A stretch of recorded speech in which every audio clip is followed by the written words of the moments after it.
Bitches! Hey, freeze, bitch! You freeze, bitch. Oh, shit. Now back up, put the gun down, and give me a pack of tropical fruit bubblicious. And some Skittles.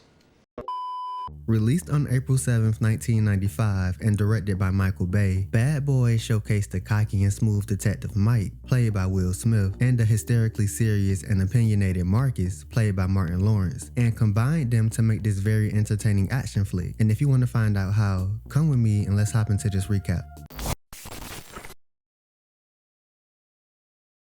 The movie opens up with Marcus and Mike riding around the city when they are held up by these two individuals who don't intimidate them the slightest. Get out of the car, man.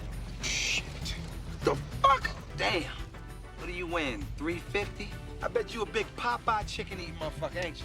They so unamused by the robbery that they begin to have a full-blown argument while being held up at gunpoint. I just hang out with stupid-ass friends that drive stupid-ass cars that attract a lot of motherfucking attention. You know what? I need to jump over this car and smack you in your peasy-ass head. That's what I need to do. And they quickly flip the script on their opponents. You like that shit?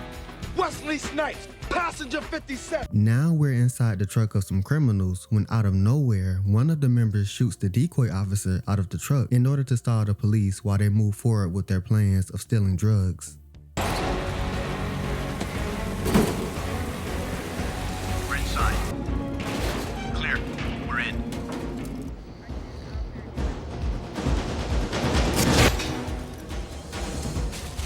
Move your ass. We've got 6 minutes.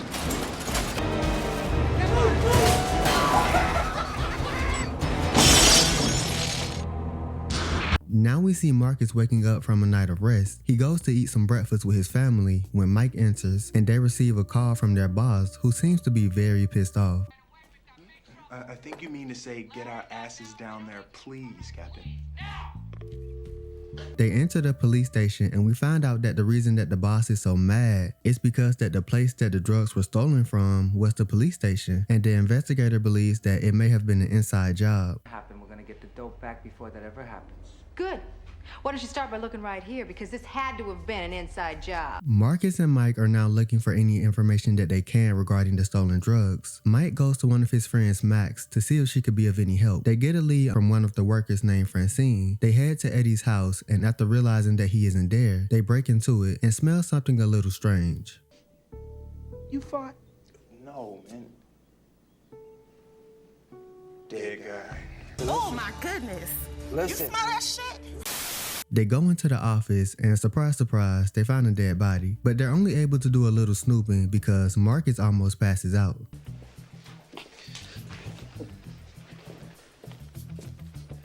Now Max and her friend head to this very wealthy man's house, and we can see that this man has a very, very serious drug problem. Julie isn't interested in this man one bit and decides to go to the restroom. While she's gone, a gang of people come in and ask Max to dance for them, but I guess her dancing skills are whack because once she starts dancing, one of the mans lets out some gunshots and kill her.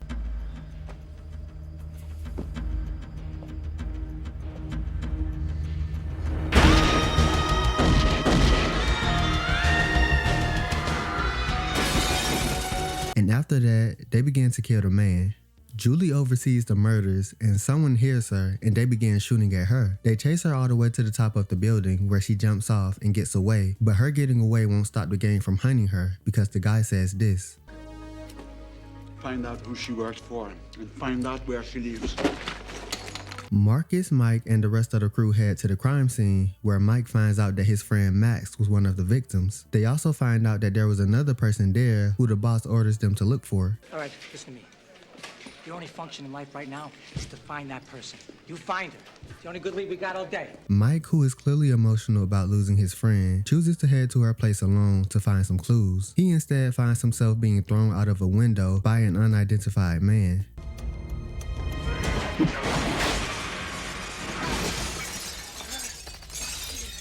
We then cut to Julie calling the police station asking to speak to Mike or else she will leave town. But Mike isn't there, so the boss tells Marcus to pretend to be Mike in order to get some details about what happened. Marcus talks to Julie and they agree that he can go to her place. Marcus, who is still pretending to be Mike, gets to her place and in the middle of packing her bags to leave, they are bombarded by gunshots and the gang busts in. Now listen no choice. You got to trust me.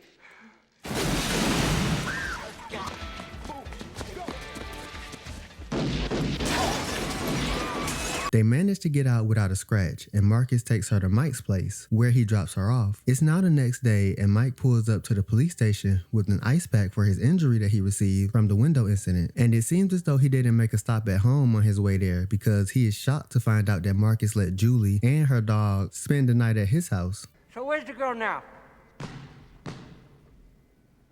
His place.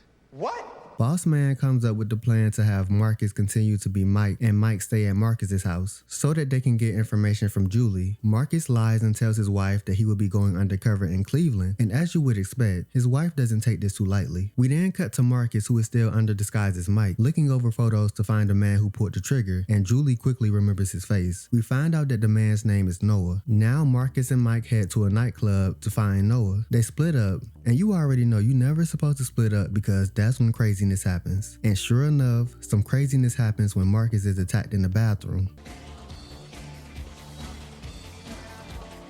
What's up, motherfucker?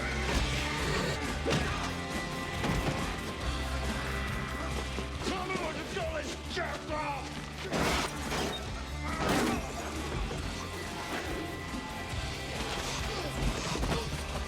After the whole bathroom scuffle, Julie shows up also looking for Noah. When she spots him, she reaches for her gun and attempts to shoot him, but Mike comes and stops her, and they make a run for it. It's now later that night, and Julie is questioning Mike, aka Marcus, about how smooth she thinks that Marcus, aka Mike, is, and how any woman would love to be with him, which instantly makes Marcus jealous. So he calls his home and overhears a conversation that he misinterpreted. Back in!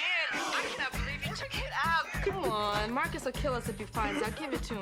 I can't believe I let you see it. So he rushes home with the swiftness, and while sneaking to take a peek inside of the house, we see that some of the members of the gang have been outside stalking them, but it seems as though they were also being stalked because the other officers spot them and take them to the office for questioning. They aren't really of any good use, so Marcus and Mike take the matters into their own hands and go to this man named Joe, who gives them the address to this chemist guy. They stake out all night until the next morning when the guy finally leaves out. They follow right behind and locate the area where he's working from. We then cut to Marcus's house, and his kids are watching TV when they see Marcus and Mike on the news, who they thought was supposed to be in Cleveland. And Marcus's wife is fed up with the lies, so she heads to Mike's place and quickly ruins the plan after telling Julie who Marcus really is. Yes, I'm here to kill my husband, Marcus Burnett.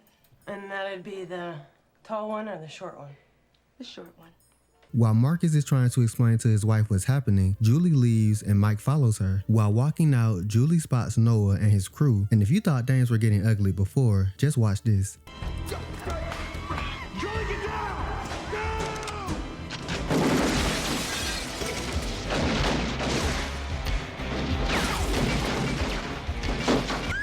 Get off! Mike! They take Julie and lead Mike and Marcus on the foot chase.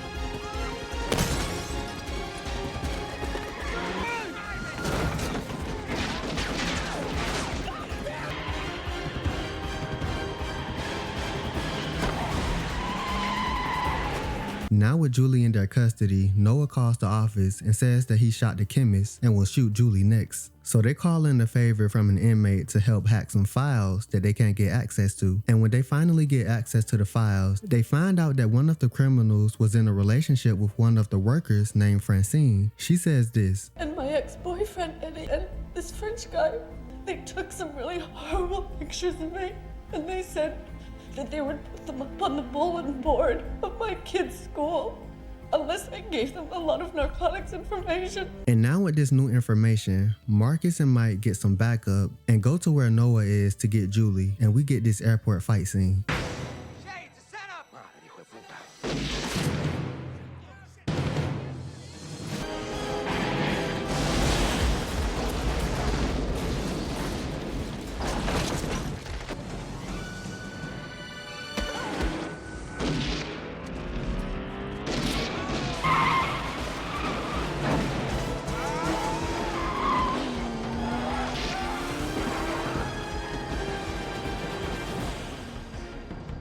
Now with the airport blown up and Noah escaping, they embark on a high-speed chase to catch him, leading him to crash into one of the walls, and he tries to make a run for it but is shot by Mike. Mike wants to finish him, but Marcus stops him, and Noah tries to use this to his advantage to shoot Marcus, but luckily Mike catches it and takes care of Noah. Yep.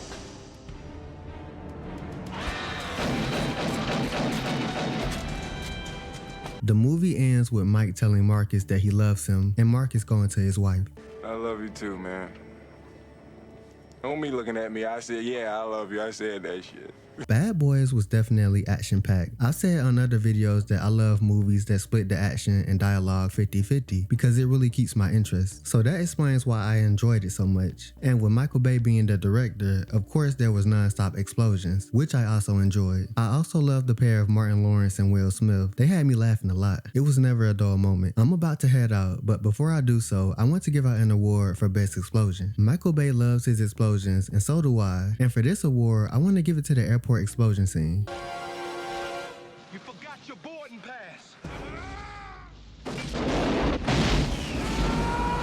And that's my recap for Bad Boys. If you made it to the end of this video, I would really appreciate it if you gave me a like and subscribe. And until next time, peace.